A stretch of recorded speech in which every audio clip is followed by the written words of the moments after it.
Welcome back to the Relentless Minds podcast. I am your host, Lori Jimenez. I created this platform with a sole mission, and that is to inspire people of all backgrounds to create the change they wish to see in their lives and in the world by sharing the examples of those who are.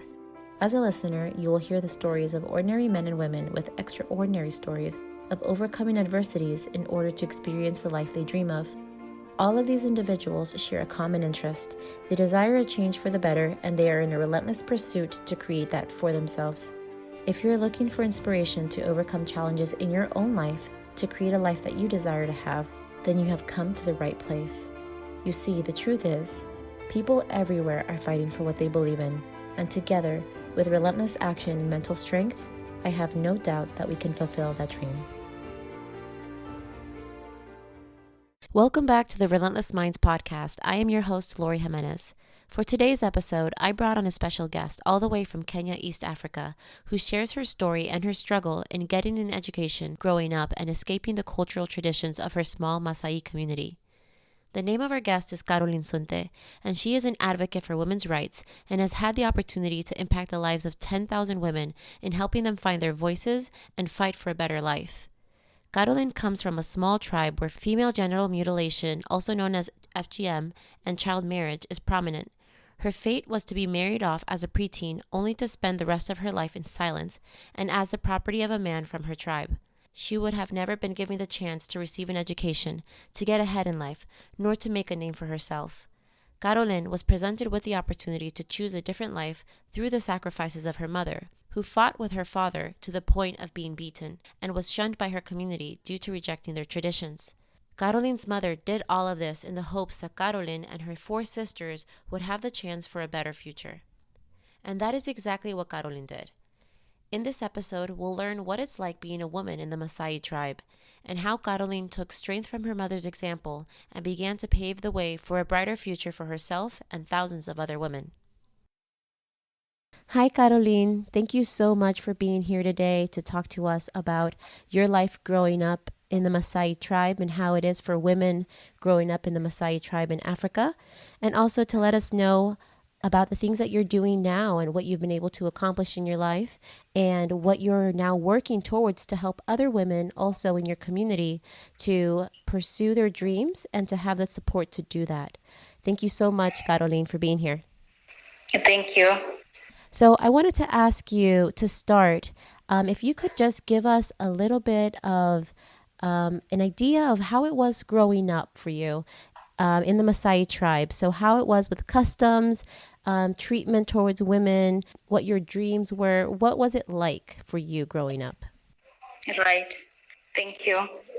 So my name is Carolyne Sunte, and I grew up in a Maasai village here in Kenya. It's a small town called Narok. I grew up in a family of 8, being the 5th born. And growing up in a Maasai community was like a constant struggle to find your place, especially as a girl. It's a male-dominated society. So when I grew up in a big family, much of the time we did not even have time to dream or even have books around you. My daily problem and struggle was around my parents' quarrel. Apparently, my father was a drunk, and throughout his life till his death, all we knew and all we had around us was beer. I couldn't have an opportunity even to have seen books anywhere. So we grew up in a small village. It was a mud house with some grass on top. It was a 2-room house. We had these struggles in terms of education, even getting to enroll in primary education and up to high school level. But I had that passion inside me that one day or one time I will be able to change this male-dominated society or even have a voice within for my siblings and myself. When I joined school, I didn't went through my education at my home place. I was working as a house help for one of our villages around, was an able man. Through the small stipend that I could get from the family for me to be able to attend to school. So my mom took the role of being a breadwinner for the family in the absence of my dad. And it reached a time that much of the time my father was drunk and he could hit her and at times all of us, until he came up when she was paralyzed, part of her arms, especially the palm and her fingers, and she couldn't work anymore. So I had to step out and work for my siblings. that's when I began to work as a house help for one of our neighborhood.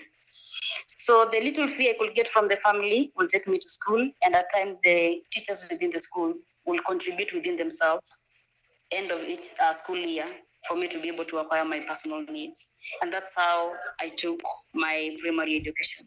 Coming to the high school level, I did not have an opportunity even to join Form 1, which was a requirement by the current country education requirements or policy in place. So the teachers had to contribute within themselves as well to be able to acquire some needs and personal supplies to attend school. But it was really a struggle because the people that I met there it was a high school or a special or a prestige school for that value because of the scores that I attained in the primary school. So we had I was stigmatized in a way. They could look at in a way, you didn't belong to this class. This is a village girl, another from, several other kilometers from another village. So, but within me, I had that focus and having in mind that I need to change what is happening. I need to change my family problem. That was the dream I had at that point. I never dreamed of being anyone or being anything around the society. But actually what I wanted was, how could I help my mom and dad? So that's how I met Asante Africa Foundation. It's a non-governmental organization. So through their scholarship, I began to volunteer with them, and that's how they offered me a scholarship. So the scholarship helped me to put myself through education as well as for my siblings. Really, we had struggles in terms of the cultural norms, especially female genital, which is very common here, and child marriage. The reason behind my parents' quarrel was, especially in our family, we are 5 of us as the girls. So what my father grew knowing that we had to be married, and the bride price was that like a prestige thing by that time, and he couldn't have missed to get that because of the community around, what people would say about us and so forth. So my mom really fought for us, and that's how I escaped to undergo the genital cut, which is common to almost all the girls that we grew up together and everyone in our village. But my mom really stepped forward and said, this is what I want to be done, and have a voice over my daughters. And that's how she was hid, and then at times she was even locked by the community members within a dark room for like 5 days. So she went missing, and it was a whole like news in the village, and everyone was like, what has happened? What did this woman want? What did she want for her daughters? So she was really treated like an outcast in the community, or really for going against the norms of the community. Wow. So that's how the law intervened, and from there my father decided to run from home, and she went for another neighboring country, that is Tanzania.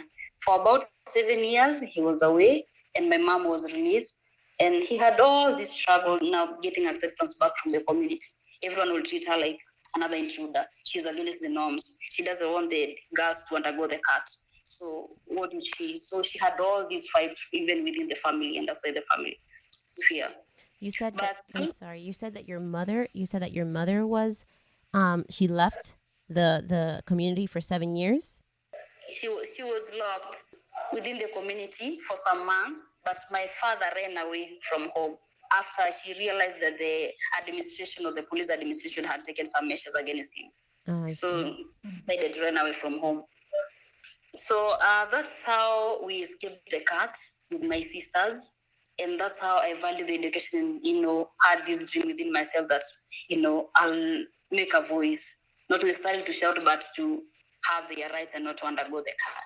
Because after the cut, immediately what will follow was the marriage. It will come with some price, and not really beneficial to the girl, because what was addressed to the girl as a kind of the benefit for the bride price, it was only a colorful dress that you'll be sent off after some rituals being performed.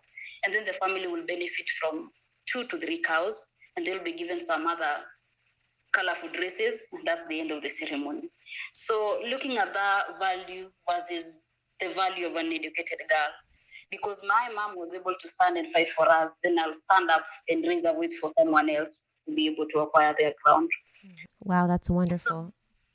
Yes. So I really grew at the Asante Africa Foundation in terms of even sharpening and honing my social skills and leadership skills in place, and also opening up so many other opportunities like entrepreneurship. So when I volunteered with them, we had this leadership training for the youth happening every year. So I happened to attend one. And through this leadership, that's how actually I get to open up and see some other opportunities, entrepreneurship, just spark those leadership qualities within myself. So when I came back home and I look at around the resources available and see what I could be able to do to support the family. Because still yet I was being employed somewhere while I was schooling. Over my holiday, I could go to my neighborhood, work for some money to keep the family going.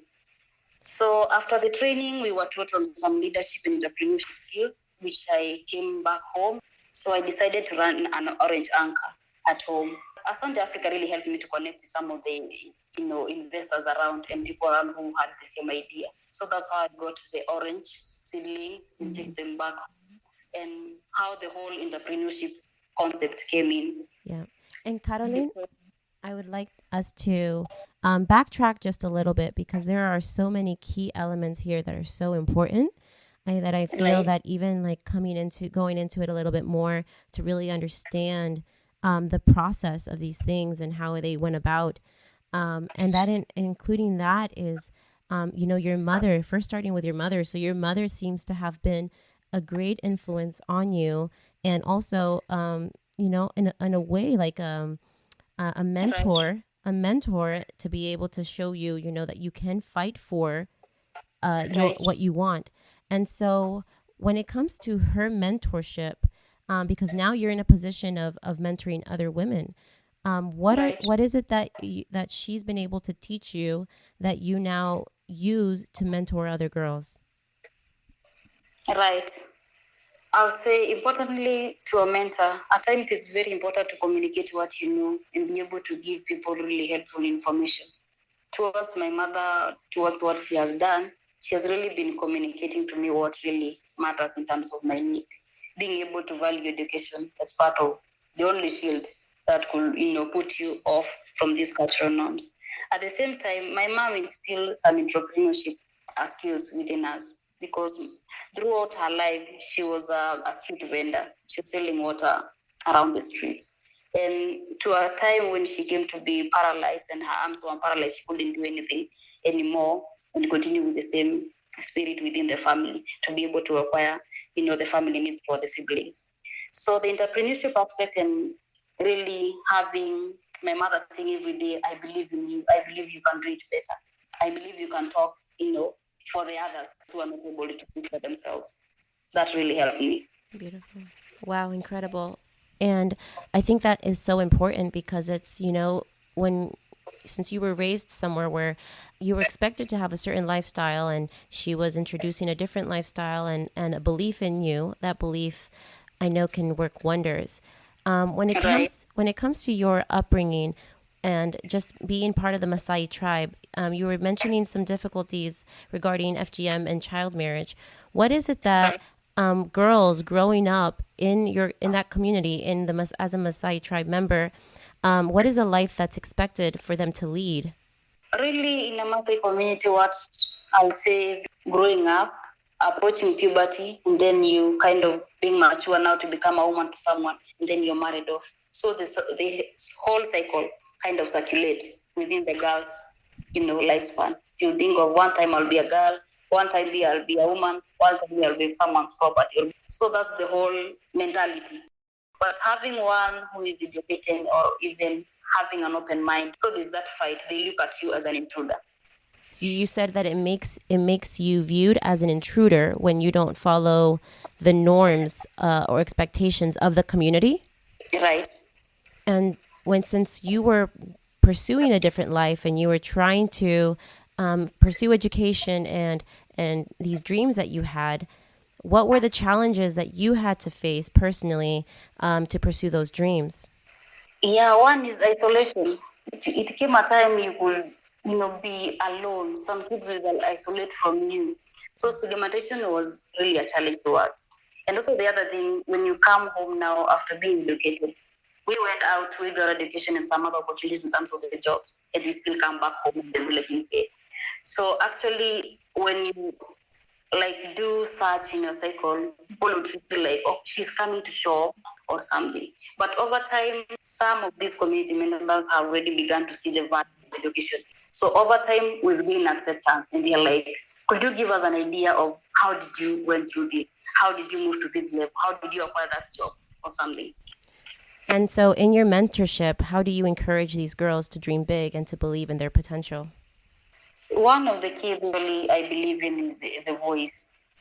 For myself, I really have an opportunity now to decide what I can do for myself. I no longer depend on others, maybe my parents, to make a decision for me. So normally what I encourage them is speak your mind, what you think is right for you. Just speak up. You'll get attention at some point. So I really emphasize in terms of voices, being able to stand up and speak for themselves. I think that's very important that you said that in the beginning they ignore you, but if you keep it up and you keep persevering, you keep speaking up, eventually you'll be heard. And I think that's a very, very important principle to teach these young girls, because just kind of hearing the story, and kind of knowing the background of the Masaai tribe is that women are subjugated and they're not viewed as influential or as important, even in a way. And so speaking up and just showing that they do have importance is a very powerful move. And I would like, Carolyne, for you to speak to us about, because you're in the forefront of the issues that women have to deal with in the Masaai tribe, which comes to the child marriage and the female genital mutilation. Can you tell us some more about these and how it affects women? Thank you. So for one, FGM or female genital cutting actually limits the woman opportunities within even the community. For one, they take this as a rite of passage. Once you've undergone the cut, the next stage that follows is you being married off. And from that line, you became someone else's property, managed by someone else. You're not even able to raise your voice.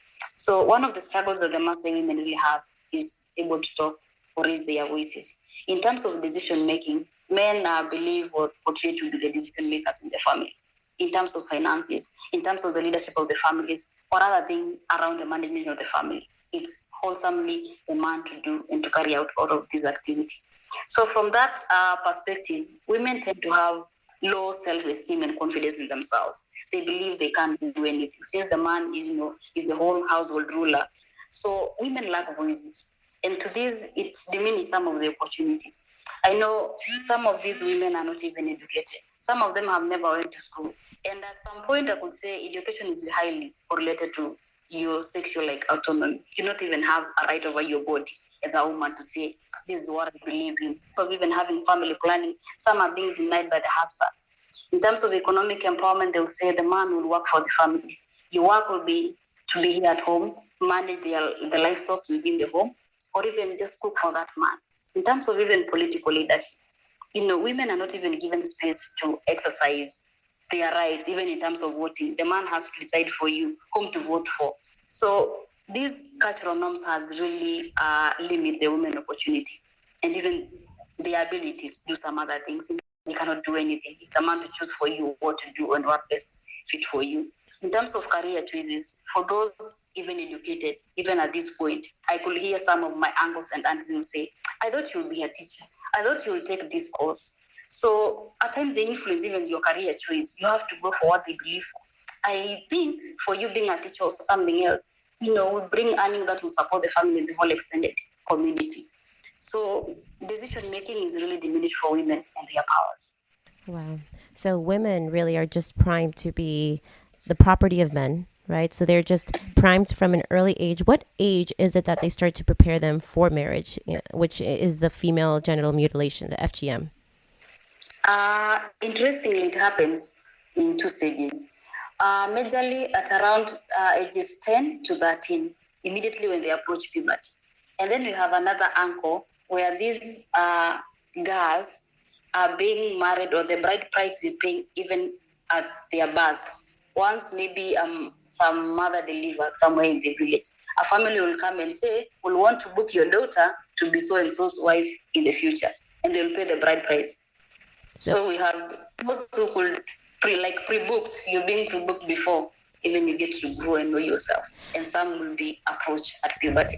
And what would happen what would happen if these girls, let's say the ones who were pre-booked, or even, and that's a horrible word to say, but if they were, paid for beforehand, or if they were paid for, when they start approaching them later on in life, what happens if these girls were to rebel against these practices?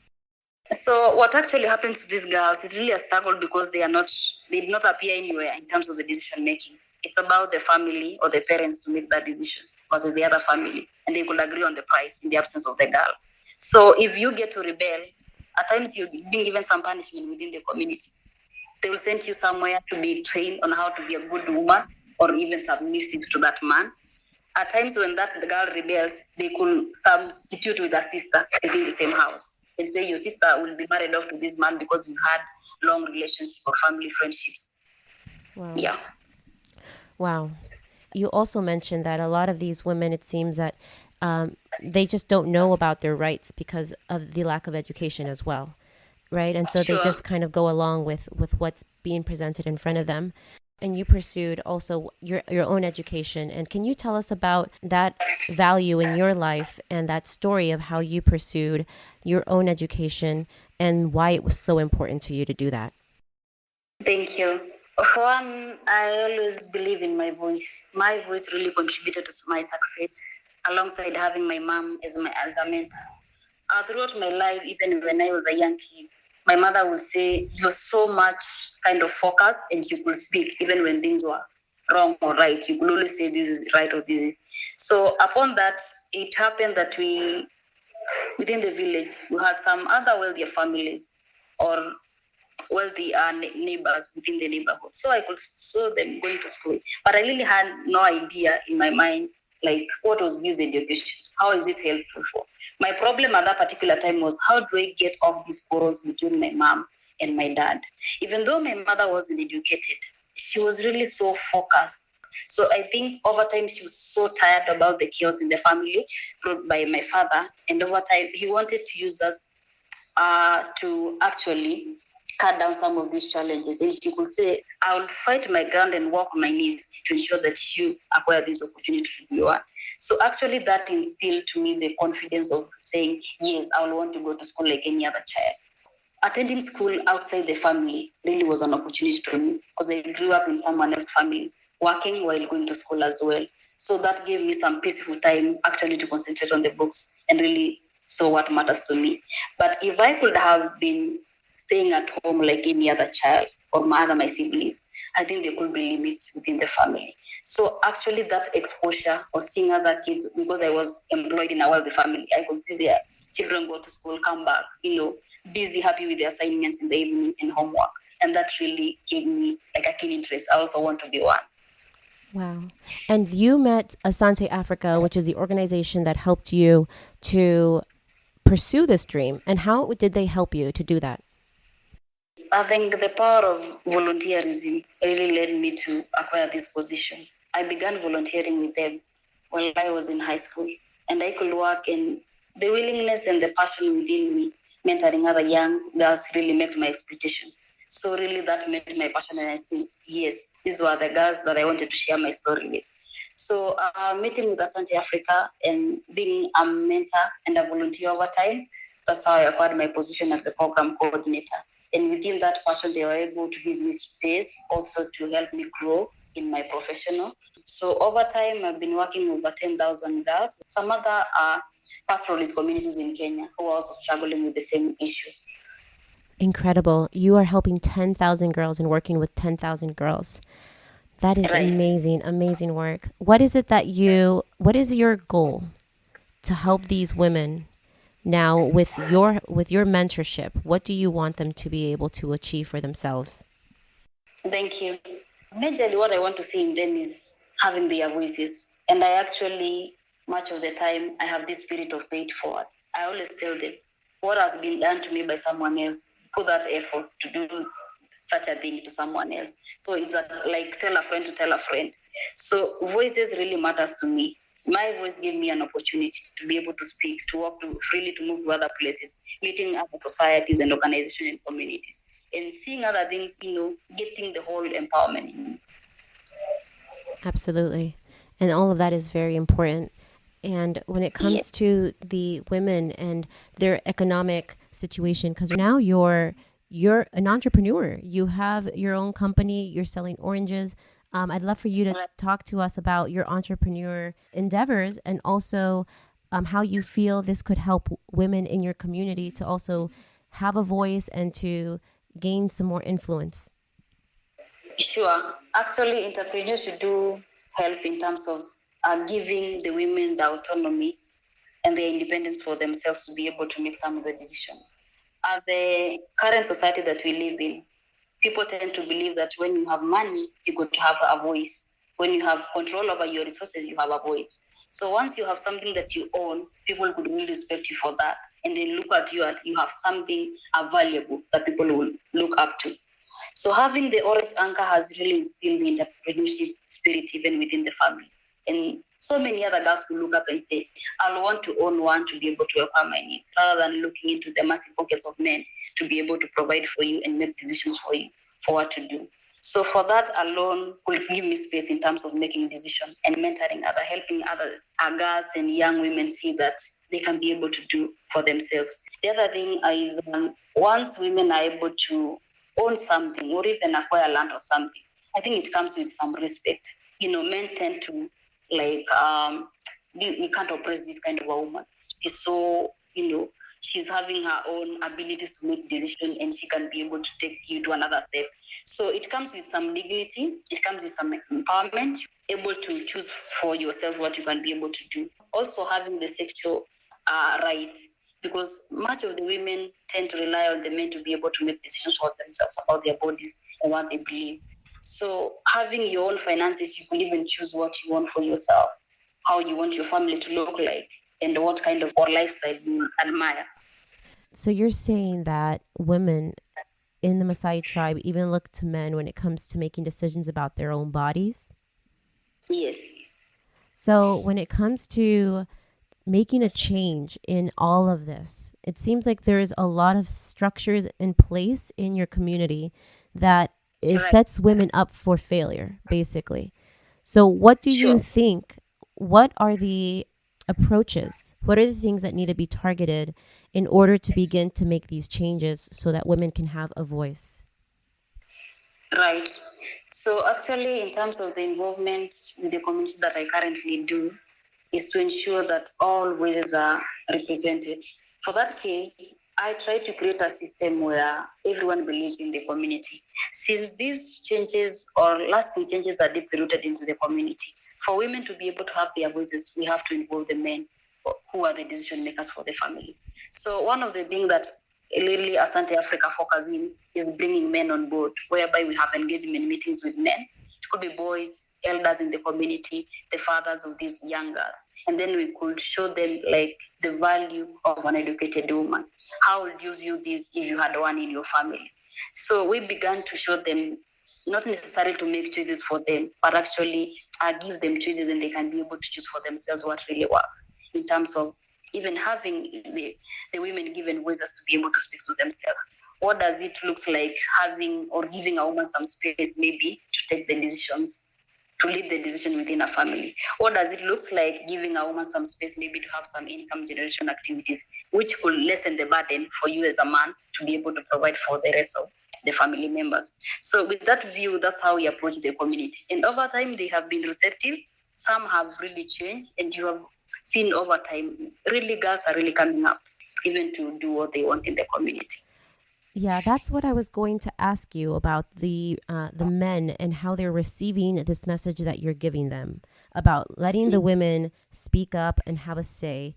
What are the challenges that you've been facing with that? Yeah, right. One of the biggest challenges is the fear from the men. They tend to believe that once these women are educated, they can be able to take the power from them in terms of making decisions for the family. So actually, there's that fear that we don't want to release these women. We don't want to give them space because over time or some time to come, they could be leaders in the family. So there's that fear. The second thing is that once you tend to have some little or knowledge, especially around sex education or reproductive health rights, you tend to be treated as an intruder, like you're bringing in something that is different from their culture. what is this technology? How does it affect our cultural norms? Because for one, men tend to believe that all these social norms reflect like the formal structure for the society in the rules and the belief and the attitudes they have. So having a mind that seems enlightened in a way or giving women some power, they tend to not really supportive. But over time, we buy in the support. We're involving, especially the young boys. We believe they are the fathers of tomorrow. And they are the people now speaking. As we send a boy to speak to a father, not like a woman, because a woman does not have a voice before a husband or even any other man. So we'll use the boys as the champions for this initiative. So boys are really championing. That's incredible. You guys are doing incredible work. So the men are important. The men are very, very important because they're the ones who are carrying out and continuing on this practice. But when it comes to women and empowering women, because you were in a position initially where you probably had the idea that you were going to have to fulfill these expectations, but it was your mother who told you otherwise, right? And so she was that example and that mentor for you. So when it comes to the women, what do you think on that end is a very, very important thing to do for them so that they can begin to realize that they also need to take action? Sure. So actually, my communication with the women has actually been for any fear. Like fear doesn't bring any difference. So you have to speak, and once you put that fear, you're able to learn and you're able to express yourself. Because over the years and over time, they tend to be silent or inactive in a way. So actually, we are trying to create some safe spaces for women to be able even to talk and express themselves. Really, within themselves, they have some potential. They have some good ideas that will take them to another level. But having spaces to express themselves and really speak what they believe and what they have is an issue. So we tend to have women forums, and within this forum, we could bring other role models or mentors within the community who have, gone an extra mile. So that's how over time we've acquired the women's support and really, putting the fear out of them to be able to stand and speak for themselves. Have you seen significant positive reactions to your efforts among women and among men? I think among men is where we're having a positive reaction. Women tend not to conclude or make a decision from themselves. Once you tell them something, they'll say, wait until I confirm from my husband. Wait until I confirm from so and so, then I'll give you a go ahead if I'll be able to be part of this initiative or not. So in the beginning, initially those were the responses, but over time they have really woken up. It was like something that was dead, and they are actually they are now open up.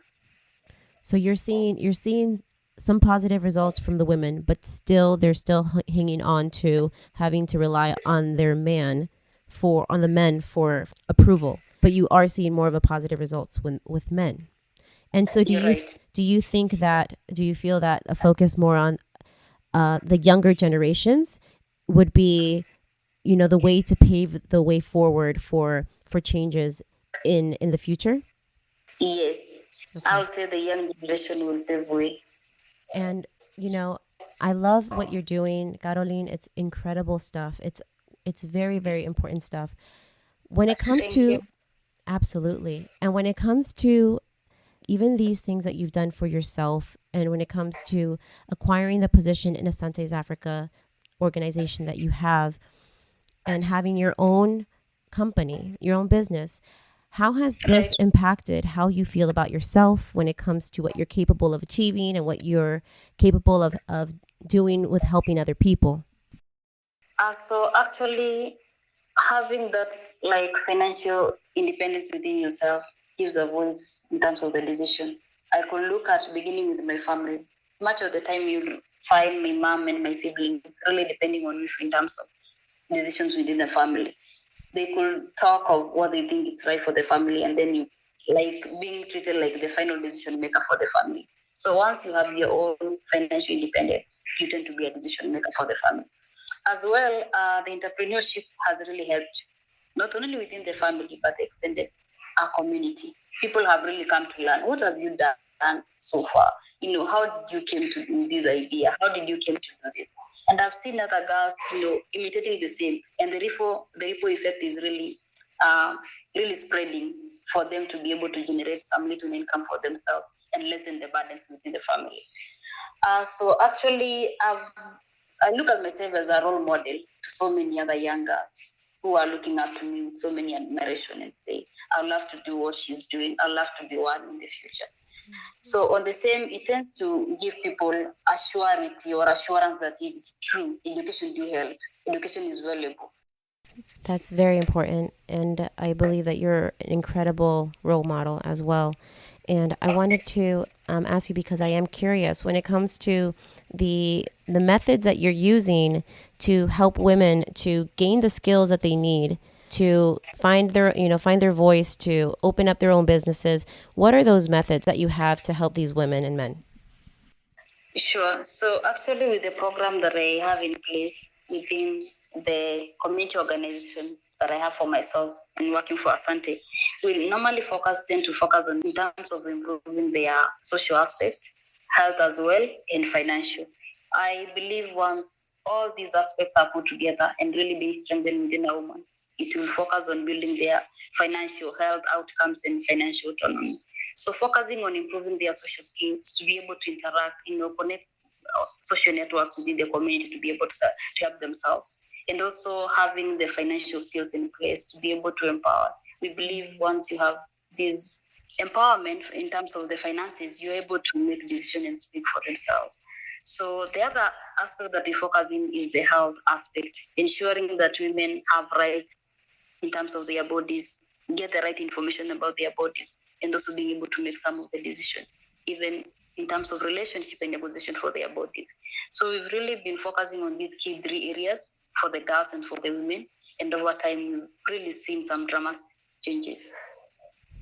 This is all very, very important work that you're doing, and I would love to know how other communities, once hearing the story and once knowing of the amazing work that you're doing for these girls, for these boys, for the next generations to come, how can other people get involved to help to create the changes that are necessary?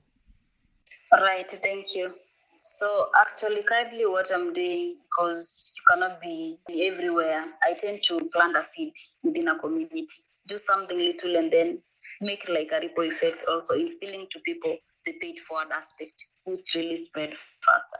So we've actually been using social media in terms of raising the women voices, ensuring that they speak for themselves, and also being able to raise other role models within other communities for this message to be able to spread all over for other women. We're also championing boys as champions in the program to be able to spread the whole gospel to the rest of the communities, ensuring that it's coming from the male or from the men.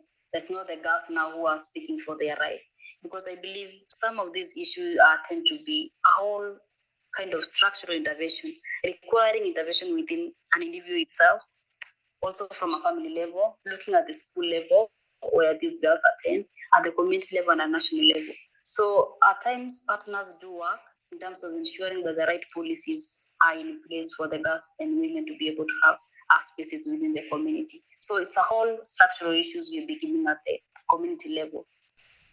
Wonderful. Well, I have no doubt, Caroline, that you're going to continue forward to work on this for many, many, many years to come. And I'm excited to see the progress and to see the changes that happen so that these women can be empowered and can find their voice and start creating a better future for themselves. And I wanted to thank you so much for being here today, sharing the story and sharing awareness on your community and what those women are enduring, and also the amazing work that you're doing to help them. Sure. Thank you. So, Caroline, my final question to you is, what is the message that you would like to say to all of the girls and women in the world who are listening to you on this episode today? Thank you so much. I would love to talk to all women and girls across the world. And I normally say this, say what you need to say. And the more you speak it out, the easier it becomes. Thank you so much. Thank you, Caroline. Thank you so much for listening to this episode. If you enjoyed it and feel inspired and would like to be a part of the Relentless Minds community, you can join the movement for change on Instagram and Twitter. We would also love to know how your experience has been as a listener. If you haven't yet, please go to Apple Podcasts and subscribe, rate, and review this podcast. Join us next week for another powerful story. Thank you so much for listening. Until next time.